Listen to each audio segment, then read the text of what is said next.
오늘 아침 하나님 말씀 전도서 9장 11절부터 18절의 말씀입니다. 구약 성경 957페이지 전도서 9장 11절부터 18절의 말씀, 제가 봉독하고 마지막 절은 합독합니다. 내가 다시 해 아래에서 보니 빠른 경주자들이라고 선착하는 것이 아니며 용사들이라고 전쟁에 승리하는 것이 아니며 지혜자들이라고 음식물을 얻는 것도 아니며 명철자들이라고 재물을 얻는 것도 아니며 지식인들이라고 은총을 입는 것이 아니니 이는 시기와 기회는 그들 모두에게 임함이니라. 분명히 사람은 자기의 시기도 알지 못하나니 물고기들이 재난의 그물에 걸리고 새들이 올무에 걸림같이 인생들도 재앙의 날이 그들에게 호련히 임하면 거기에 걸리느니라. 내가 또 해 아래에서 지혜를 보고 내가 크게 여긴 것이 이러하니 곧 작고 인구가 많지 아니한 어떤 성읍에 큰 왕이 와서 그것을 에워싸고 큰 흉벽을 쌓고 치고자 할 때에 그 성읍 가운데 가난한 지혜자가 있어서 그의 지혜로 그 성읍을 건진 그것이라. 그러나 그 가난한 자를 기억하는 사람이 없었도다.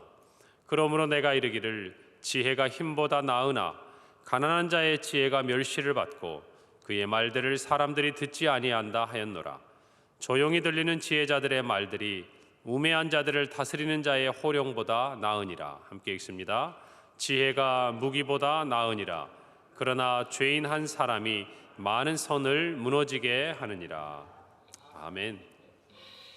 오늘 전도서 9장 말씀 앞부분 1절부터 10절까지는 인간의 삶이 얼마나 유한한지, 그리고 그들에게 닥칠 죽음에 대해서 우리 중 어느 누구도 알 수 없다라는 것을 이야기합니다.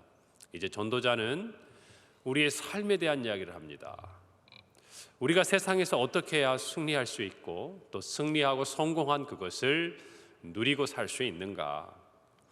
여러분, 우리가 살다 보면요, 가끔 이해가 잘 되지 않는 사람들의 삶을 만나고 합니다. 참 저렇게 똑똑하고 또 매력적인데 왜 성공하지 못할까? 참 저렇게 부지런하게 사는데도 왜 많은 재물을 모으지 못하는가? 저렇게 착하게 누구보다 법이 없어도 살아가는 것 같은데 왜 불행한 일을 겪고 사람들에게 상처를 받는가? 또 누구보다 건강하고 또 그곳에 관심이 많은데 왜 이처럼 몸에 질병이 찾아와서 고난 중에 있는가? 여러분, 우리가 세상을 살아가면서 이해하기 힘든 일들이 참 많지요. 그냥 우리가 가지고 있는 지혜에 따라서 또 그것이 옳은 일이고 일반적으로 많은 사람들에게 통용되는 이야기이긴 한데, 우리 주변에 보면 간혹 정말 불합리하게 느껴지고 잘 이해가 되지 않는 사람들의 삶을 보게 됩니다.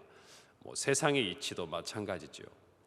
오늘 전도자는 11절부터 12절 말씀에서 그의 지혜와 그의 경험을 통해서 보았을 때 빠른 경주자들, 그들이라고 먼저 도착하는 것이 아니고 용사들이라고 꼭 승리하는 것도 아니고 지혜자들이라고 반드시 음식을 얻는 것도 아니고 명철자들이라고 꼭 재물이 많이 생기는 것도 아니고 지식이 많다고 해서 그가 은총을 입고 사람들의 존경을 받는 것만도 아니라고 이야기를 합니다. 분명히 이런 모습이 있다면 우리의 삶에 어떤 결과가 기대가 돼야 되는데, 아까 제가 성경에는 없는 표현들을 썼죠. 반드시, 꼭 그렇지만은 않는 것이 인생이라는 것입니다. 자신의 인생이지만 자신의 노력으로 스스로에게 약속할 수 있는 인생은 없어요.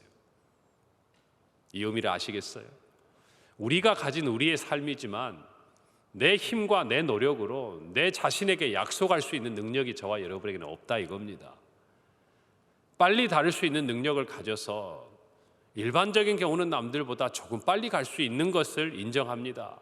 지식이 많으면 사랑과 존경을 받는 것이 마땅합니다.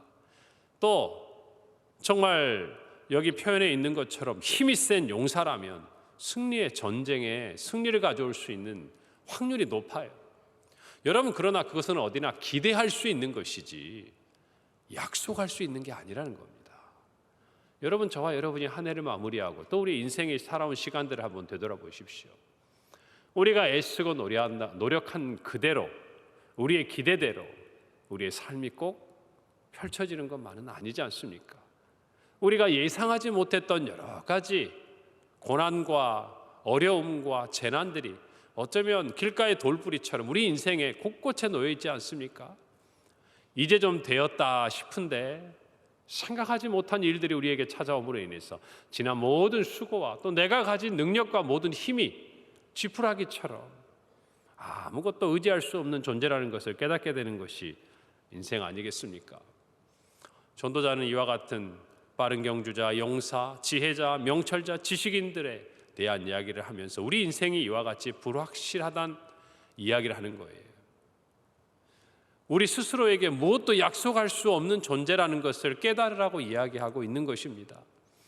마치 내가 힘이 세기 때문에 반드시 이긴다고 승리한 자가 골리앗이 다윗 앞에 무너지는 것처럼 그렇게 우리 인생을 살다 보면 허무하게 넘어지는 때가 온다라는 것이죠. 그리고 그 이유로 그는 2절에서 이렇게 12절에서 이렇게 말합니다. 분명히 사람은 자기의 시기를 알지 못한다 그래요. 여러분, 이때 시기란 말은 뜻하지 않은 어려움이나 재앙, 재난, 고난을 뜻하는 것이, 사람이 살아가면서 지혜가 많은 것 같고 다 준비한 것 같아도 자기 앞에 다가오는 이 고난에 대해서, 재난에 대해서 알 수 없다라는 것입니다. 그렇기 때문에 마치 올무에 걸리는 새처럼 그물에 걸리는 물고기처럼 어느 날 호련히 임하는 그 재난에 피할 사람이 없다라는 것이.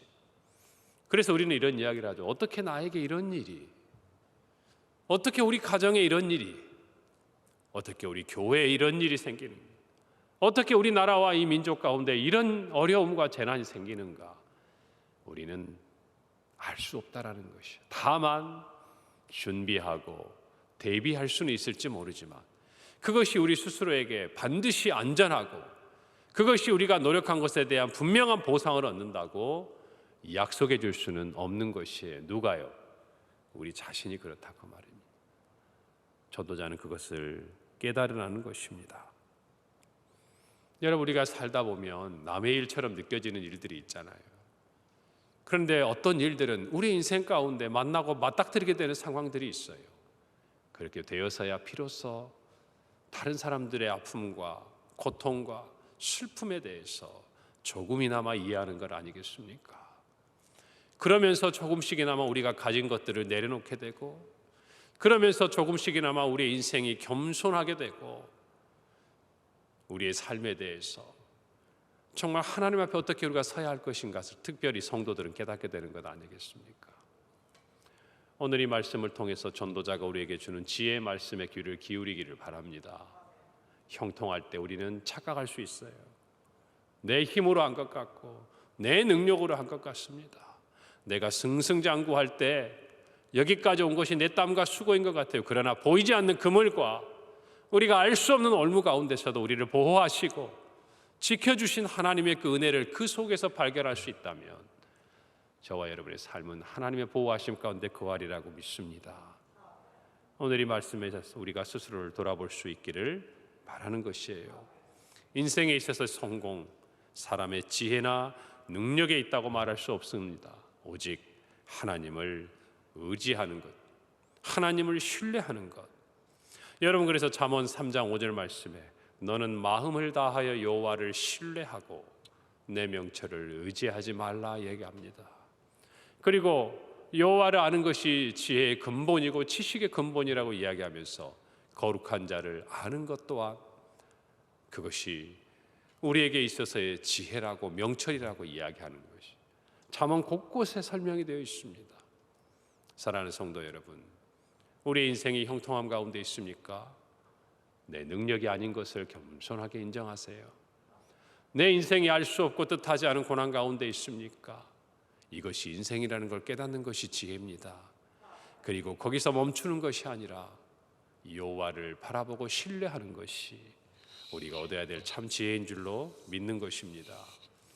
13절부터 15절에 보니까 전도자는 자기의 경험을 생각해 봅니다. 자기가 지혜를 찾고 연구하고 살펴보는 가운데 한 가지 크게 자기가 깨닫게 된 게 있다는 거예요. 그게 뭔고 하니 작은 성읍에 있던 사람들이 큰 왕의 공격을 받아서 이제 다 함락되고 멸망하게 된 그때에 그 성에 살던 지혜자 한 사람이 그 지혜로 말미암아 그들이 구원을 받았다는 거예요.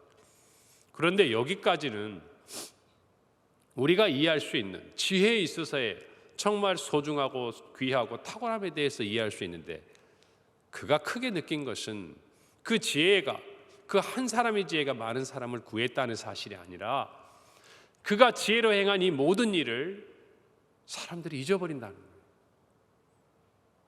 그리고 더 나아가서 이 사람이 가난하다는 이유로 그것이 더 심하게 그들 안에 펼쳐지게 된다는 거예요. 그들의 생명을 구하고 그들의 이 성읍을 구한 그 지혜자, 그런데 그가 지혜하고는 아무런 상관이 없이 그가 가난하다는 그 이유 하나 때문에 사람들에게 멸시를 받고 그들의 말을 듣지 않는다는 것이에요. 사랑하는 성도 여러분, 지혜가 문제가 있는 것이 아니에요. 사람이 문제입니다. 이것을 아는 것이 지혜예요. 어리석은 사람은 다 지혜도 쓸데없다. 많이 공부해봐야 다 필요 없다. 예수 믿어봐야 다 필요 없다. 하나님 앞에 헌신해봐야 다 소용없다. 여러분, 어리석은 이야기예요. 하나님이 문제가 아니에요. 누가 문제입니까? 우리가 문제예요. 여러분, 이것을 아는 것이 지혜라는 것입니다. 우리가 인생을 살아가면서 세상이 불합리하다, 불공정하다. 여러분, 세상은 원래 그런 거예요.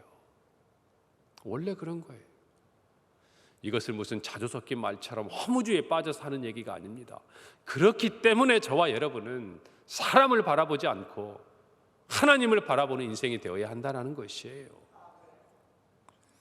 오늘 이 말씀처럼 마땅히 존경받아야 되고 마땅히 사랑받아야 되고 마땅히 영광을 받아야 될 그 일을 행한 이 지혜자에게 도리어 멸시와 무관심과 잊혀짐이 찾아온 걸 생각해 보십시오.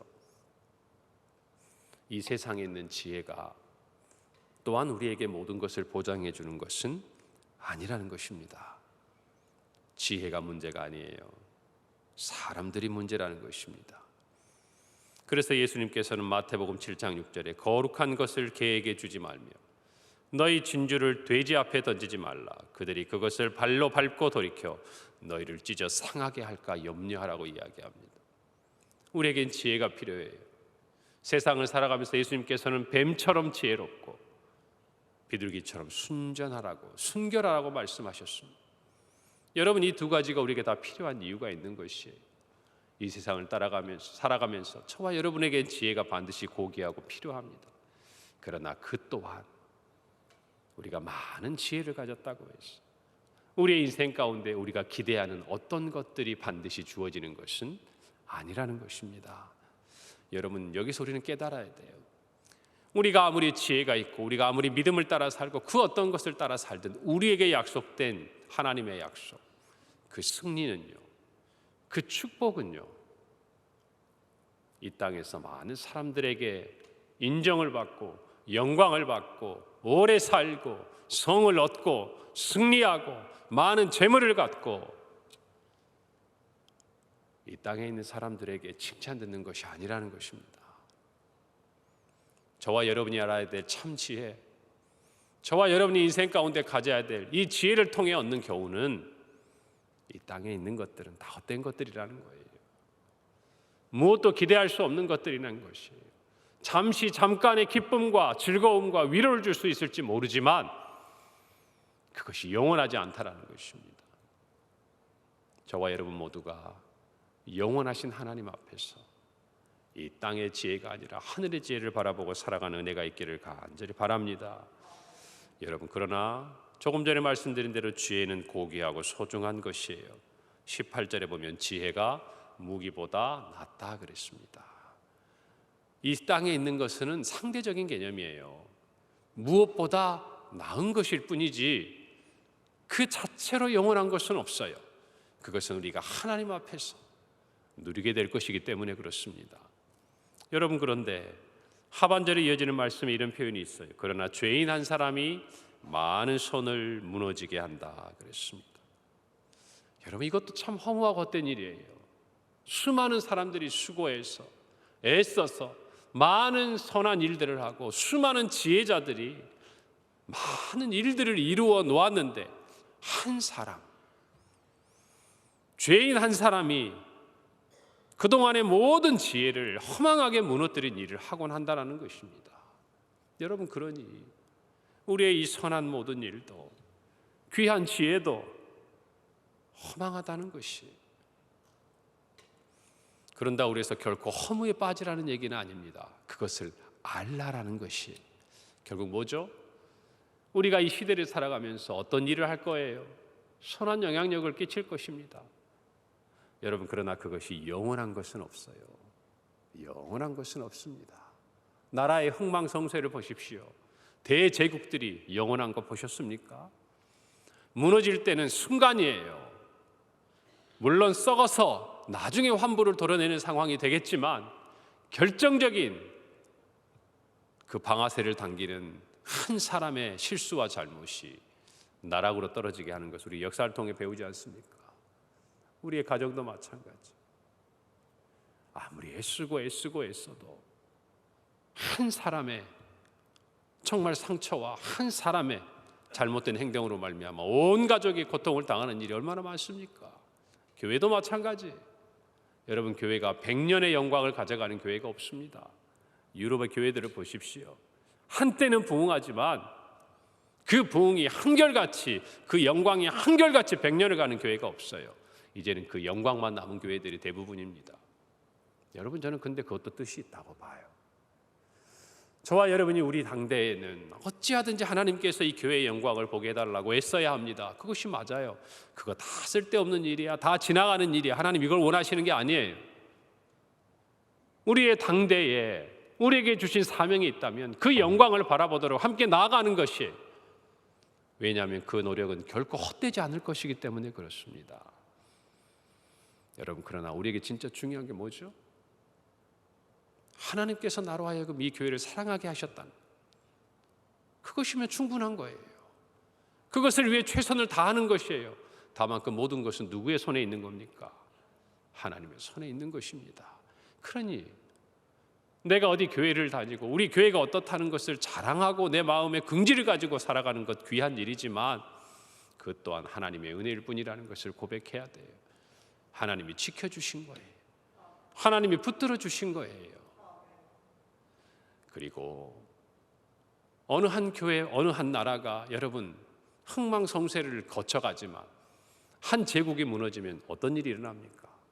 또 다른 제국이 일어나는 거예요. 그동안에 그 제국 아래에서 숨도 못 쉬던 나라들이 힘을 길러서 또다시 이 세계를 움직이는 역사의 주인공이 되는 것들이 역사를 통해 보지 않습니까? 제가 보니까 교회 역사도 그래요. 그동안 변방에서 주목받지 못했던, 하나님 앞에 신실하던 사람들이 마치 다윗이 이스라엘의 왕이 되는 것처럼 하나님이 구별하고 키웠던 그들이 다시금 이 시대 앞에 하나님의 뜻을 나타내는 사람들로 사용되는 것들을 저는 봅니다. 그런 교회로 세워지는 것들을 봅니다. 그것 또한 하나님이 이루시는 일이라고 저는 믿습니다. 여러분, 우리 평강교회 지난 시간 동안에 영광도 있고 아픔도 있어요. 여러분, 그러나 그 모든 것이 하나님의 계획 가운데 이루어지는, 섭리 가운데 이루어지는 일인 줄 믿으시기 바랍니다. 다만 저와 여러분이 할 수 있는 것, 하나님께 있는 줄 알고 하나님 바라보고 우리의 능력이 아니고 우리가 이룬 것이 아니고 하나님이 다 하셨다고 고백하고 겸손하게 오늘의 은혜를 오늘 또 구하는 것, 그것이 저와 여러분의 삶의 복이라는 것입니다. 오늘 이 전도자의 말을 우리가 기억하면서 이 한 사람을, 첫째는 내가 되지 않아야 돼. 둘째는 이 한 사람이 우리 안에 그러한 영향력을 끼치지 못하도록 경계해야 합니다. 지켜야 합니다. 여러분, 이순신 장군이 아무리 임진왜란에 대한 전쟁을 준비해서 수많은 승리를 했지만 모함을 당하고 정말 죄인이 되어서 끌려가고 난 다음에 원균이 삼도 수군 통제사가 되어서 한 번의 전투에서 이순신이 이루었던 모든 것들 다 잃어버리고 12척의 배만 남은 것 기억나시죠? 인간의 역사를 통해서도 배우는 거예요. 운동 경기를 할 때, 축구를 할 때 11명이 다 뛰어가는데요, 한 명이 땀을 흘리지 않으면 무슨 일이 생겨납니까? 그 하나의 구멍 때문에 승패가 결정되는 일들이 일어나는 것 아닌가요? 여러분, 저와 여러분도 한 사람을 경계해야 돼요. 한 사람 때문에 우리가 힘을 얻기도 하지만 한 사람 때문에 큰 상처를 얻기도 합니다. 미꾸라지 한 마리가 온 연못을 흐리고 다니는 거예요. 저와 여러분이 영적으로 깨어서 그런 일들이 우리 가정에, 우리 교회에, 더 나아가서 우리 나라에 일어나지 않도록 기도해야 합니다. 기도해야 합니다. 우리가 파수꾼이 돼야 돼요. 오늘 이 말씀을 보면서 오늘 한 해를 지나가는 우리의 삶에도 동일하게 우리의 갈 길을 인도해 주신 주님께 감사하고, 여러분, 오직 우리의 소망이 주께 있음을 고백하며 오늘 우리의 삶에 이해되지 않는 이 땅의 법칙을 가지고 힘들어하고 고민하지 말고 모든 것을 하나님께 맡기고 하나님이 우리의 왕이요 하나님 되심을 인정하며 믿음으로 나아가는 저와 여러분이 되기를 간절히 바랍니다. 기도합니다. 하나님 아버지, 은혜를 감사합니다. 하나님만이 우리의 왕이십니다. 하나님만이 우리 인생의 전도자가 되시고 인도자가 되시고 하나님만이 우리에게 참 지혜를 알려주십니다. 아버지 하나님, 우리의 경험도 우리의 지식도 우리의 짧은 인생을 살아가며 얻은 우리의 모든 것도 주님 앞에는 아무것도 아닌 것임을 고백합니다. 주께서 우리를 붙드시고 우리가 주님만을 의지하고 신뢰하겠사오니 주여 우리에게 주의 뜻을 보이시고 주의 선함을 나타내 주옵소서.